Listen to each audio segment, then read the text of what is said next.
வணக்கம் ஃப்ரெண்ட்ஸ். இப்போது நம்ம என்ன பார்க்க போகிறோம் அப்படின்னா, என்ன திருக்குறள்னால் விருந்தோம்பல் அப்படின்ற திருக்குறள் அப்படின்ற அதிகாரத்திலேருந்து 5 குறள்கள் பார்க்க போகிறோம். டிஎன்பிஎஸ்சியில் ஒரு சிலபஸில் அழகு 7 இருக்குது திருக்குறள்கள். அந்த திருக்குறளில் விருந்தோம்பல் அப்படின்ற திருக்குறள் பார்க்க போகிறோம். ஆல்ரெடி 3 அதிகாரங்கள் முடிச்சிட்டோம். இப்போ விருந்தோம்பல் அப்படின்ற அதிகாரத்திலேருந்து திருக்குறள்கள் பார்க்க போகிறோம். முதல் திருக்குறள் பார்க்கலாம். இருந்தோம்பி இல்வாழ்வது எல்லாம் விருந்தோம்பி வேளாண்மை செய்தற் பொருட்டு. எதுக்கு வெளியிலேருந்து எடுத்திருக்கேன் அப்படின்னா, ஸ்கூல் புக்கில் இல்லை. அதனால் ஸ்கூல் புக்கில் ஏன் ஆல்ரெடி படிச்சுட்ருக்கோன்னா, இலக்கண குறிப்பு, இந்த பகுபதை உறுப்பு இலக்கணம், அறிஞ்சொற் பொருட்கள் இதெல்லாம் நம்ம அதிலேருந்து படித்தா மற்ற அந்த அறிஞ்சொல் பொருள் எதிர்ச்சொல் அதுமாரிலாம் கேட்குறாங்க இல்லையா, கொஷின்ஸ் அதுக்கு யூஸ் ஆகுன்றதுனால படித்தோம். இல்லாததை நம்ம வெளியிலேருந்து தான் படிக்கணும் இல்லையா. ஸோ வெளியிலேருந்து தான் எடுத்திருக்கேன். இது இருந்தோம்பி இல்வாழ்வதெல்லாம் விருந்தோம்பி வேளாண்மை செய்தற் பொருட்டு. சொல்லுரை அப்படின்னா அறிஞ்சொற் பொருள் மாதிரி தான். இருந்தோம்பினா இருந்து பொருளை காப்பாற்றி, இல்வாழ்வது இல்லற வாழ்வு வாழ்வது, எல்லாம் விருந்தோம்பி விருந்தினரை பேணி போற்றி உபசரித்து, வேளாண்மை உதவி செய்வதற்கு பொருட்டு.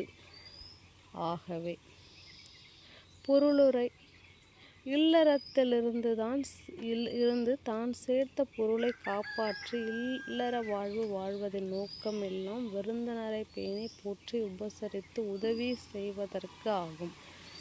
நம்ம இல்லறத்திற்கு எதற்கு பொருள் சேர்க்கிறோம் அப்படின்னா, விருந்தினரை போற்றி உபசரிப்பதற்காக தான் பொருள் சேர்க்கிறோம் அப்படின்னு இந்த குறளில் சொல்கிறாங்க. அடுத்த குறள் பார்ப்போம். விருந்து புறத்ததா தானூண்டல் சாவா மருந்தனினும் வேண்டற் பாற்றன்று. விருந்து புறத்ததா தானூண்டல் சாவா மருந்தனினும் வேண்டற் பாற்றன்று. இதில் சொல்லுரை விருந்தினர் புறத்ததா வீட்டின் வெளியில் இருக்க, தானுண்டல்னா தான் மட்டும் தனித்து உண்பது, சாவாமையை தரும் பொருள். மருந்து எனினும் மருந்தாகிய அமுதமாயினும் வேண்டல் பாற்று அப்படின்னா அது விரும்பத்தக்கது அன்றுனா அல்ல அப்படின்னு அர்த்தம். பொருளுரை என்ன சொல்கிறாங்கன்னா, விருந்தினர் வீட்டின் வெளியில் இருக்க தான் மட்டும் தனித்து உண்பது அது சாவாமையாகிய அந்த அமுதமே ஆனாலும் அப்படி செய்ய மாட்டாங்க, அப்படி செய்கிறத விரும்ப மாட்டாங்க. ஒரு வீட்டில் இருக்கிறவங்க, ஒரு இல்லத்தில் வாழ்கிறவங்க என்ன பண்ணுவாங்கன்னா, விருந்தினர் வீட்டுக்கு வெளியில் இருக்காங்க அப்படின்னா, வீட்டுக்குள்ளே சாவாமையை தரும் அந்த மருந்தாகிய அமுதமே இருந்தாலும் அந்த விருந்தினரை விட்டுட்டு இவங்க உண்பதற்கு விரும்ப மாட்டாங்க அப்படின்றது தான் அந்த குறளோட பொருள். அடுத்த குறள் பார்க்கலாம். வருவிருந்து வைகளும் ஓம்புவான் வாழ்க்கை பருவந்து பாழ்படுதல் என்று.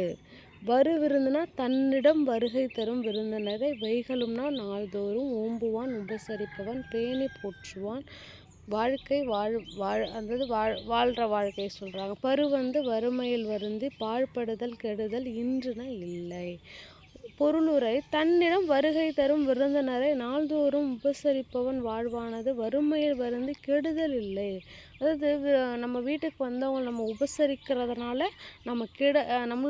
நமக்கு வறுமை உண்டாகி நம்ம கெட மாட்டோம் அப்படின்னு அதோட பொருள். அடுத்த குறள் 4வது குறள்.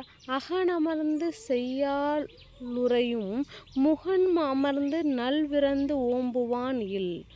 அகனமர்ந்து செய்யாளுரையும் முகனமர்ந்து நல்விருந்து ஓம்புவான் இல் அப்படின்னு சொல்கிறாங்க. அகனமர்ந்துனா மனம் மகிழ்ந்து, செய்யால் திருமகள், உரையுள் வாழ்வாள், முகனமர்ந்து முகமலர்ச்சியுடன் மகிழ்வது, நல்விருந்தினா நல்ல விருந்தினர்களை, ஓம்புவான்னா பேணுபவன், இல்னா இல்லத்தில் வீட்டில்.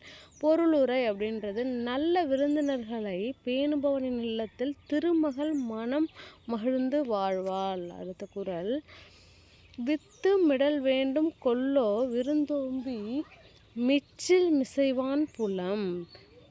வித்தும் இடல் வேண்டும் கொல்லோ விருந்தோம்பி மிச்சில் மிசைவான் புலம். வித்தும்னா விதை, இடல்னா இடுதல், வேண்டும் கொல்லோனா வேண்டுமோ, விருந்தோம்பினா விருந்தினரை உபசரிப்பது, மிச்சில்னா மீதமுள்ளவற்றை, மிசைவான்னா உண்பவனின், புலம்னா விளைநிலத்திற்கு.